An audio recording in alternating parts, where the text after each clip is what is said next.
Praise the Lord. सबको जय मसीह की एक और बार स्पिरिचुअल मॉर्सल्स में मैं आपको स्वागत करना चाहती हूँ। प्रभु यीशु ने हमें यूहन्ना रचित समाचार उसके 14वें अध्याय के 27वें आयत में यूँ कहा कि मैं तुम्हें मेरी शांति दिए जा रहा हूँ।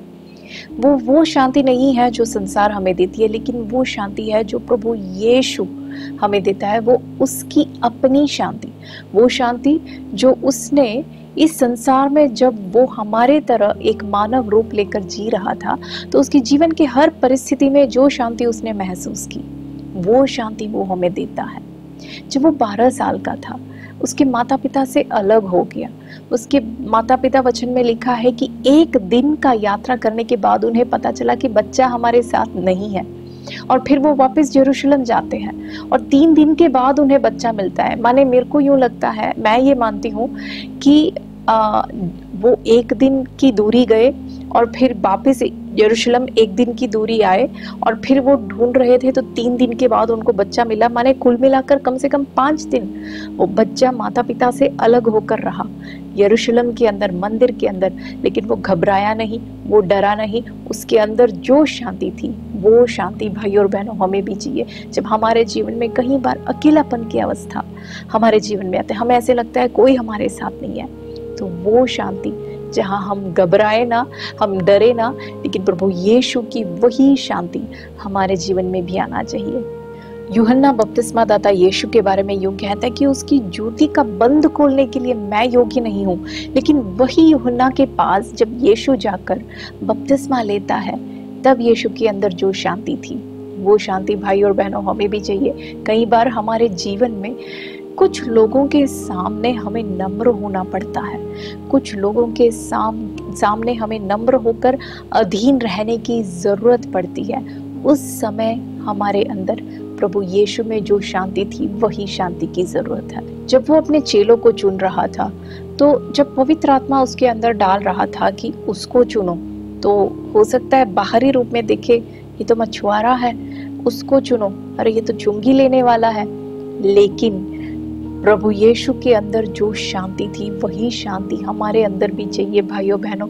जब हम जीवन में कुछ निर्णय लेना चाहते हैं और पवित्र आत्मा हमें गाइडेंस देता है और हमारा मन कहता है ये ऐसे कैसे हो सकता है, यदि मैं ये निर्णय लूँ तो आगे क्या होगा, लेकिन उस वक्त हमें यीशु के अंदर जो शांति थी, वही शांति हमें भी चाहिए। जब वो यूदा इस्करियोत को जब वो चुन रहा था, उसे पता था कि ये तो वही बंदा है जो मुझे धोखा देगा। कई बार हमारे जीवन में भी हमें कई बार पता चलता है कि हमारे साथ जो खड़ा है, हमारे घर में जो है, हमारे कॉलेज में, हमारे ऑफिस में, हमारे दफ्तर में जो हमारे बगल में बैठा है, ये हमें धोखा देता है। लेकिन उस वक्त भी यदि अंदर मन ना घबराते हुए यदि हमें शांति चाहिए, तो हमें यीशु की वही शांति जो यीशु ने अनुभव की, वही शांति हमारे जीवन में भी जरूरत है। जब वो अपने चेलों के साथ नाव में बैठकर जा रहा था, तो आंधी आई, तूफान आई और चेले घबरा गए, चेले डर गए, वो चिल्ला उठे।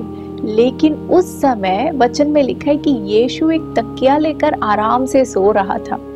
यीशु के अंदर वो शांति, हमें भी यीशु की वही शांति चाहिए। जब हमारे जीवन के खिलाफ जब आंधी तूफान उठती है और हमारे चारों तरफ जो लोग घबराते हैं, हमारे घर के रहने वाले, हमारे दफ्तर में काम करने वाले, हमारे पड़ोसिया, जब सभी लोग क्यों ना घबराए, हमारे अंदर यदि हमें शांति चाहिए, यदि हम ना घबराए, तो हमें यीशु की शांति चाहिए। जब वो गेत्सेमनी नामक वाटिका में बैठकर जब प्रार्थना करा था, उसने पिता से कहा कि हे पिता, हो सके तो ये कटोरा मुझसे अलग कर।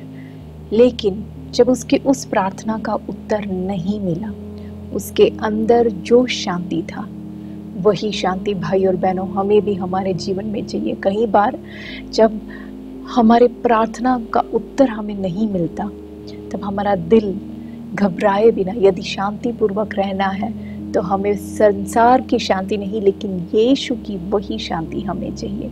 लेकिन यदि ये शांति हमारे अंदर आना है, तो उसी आयत में प्रभु यीशु हमसे 2 चीजें करने को कहता है। वो कहता है तुम्हारा मन ना घबराए और ना डरे। हमारे अंदर से हमें घबराहट और डर, ये 2 चीज़ों को हमें निकाल के फेंकना है। हमें एक निर्णय लेना है कि मैं नहीं घबराऊंगा, मैं नहीं डरूंगा। यदि ऐसा निर्णय हम ले तो प्रभु यीशु की वही शांति हमारे दिल में रह पाएगी। जैसे कुलुस्सियों 3:15 में पौलुस कहता है, वैसे ही मैं भी चाहती हूँ, आपके लिए प्रार्थना करती हूँ कि मसीह की शांति आपके हृदयों में राज करे। प्रभु आप सबको आशीष दे। गॉड